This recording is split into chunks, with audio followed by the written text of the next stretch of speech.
You're not lazy. You're just not a machine. That's the lie they programmed into you.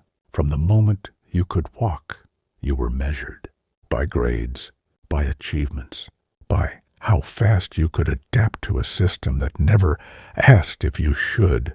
You were taught that exhaustion is noble, that being overwhelmed is a badge of honor, that the more you suffer in silence, the more disciplined you are.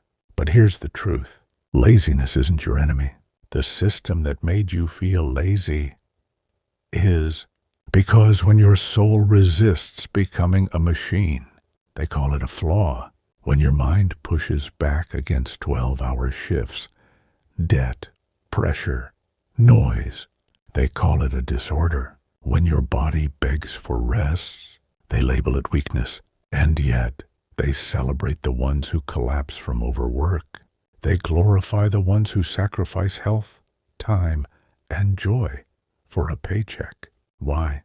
Because a broken worker is easier to control than a conscious one. Because someone too tired to think clearly won't rebel. This is not about ambition. This is about survival in a system that profits when you forget you're human.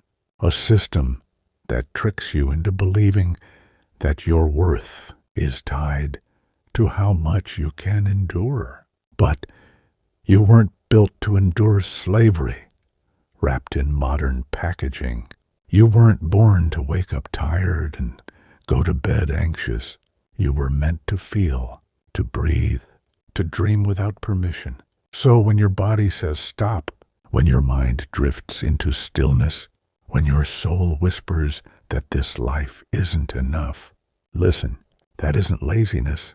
That's your humanity refusing to be erased. Rest, reflect, disconnect, not because you're broken, but because you finally remember that you are not a product. You are not your output. You are not your resume. You are not a machine. And in a society that rewards burnout and punishes rest, choosing peace is an act of war. So let them call you lazy. Wear it like armor, because they don't fear your failure. They fear the day you realize you were never the problem.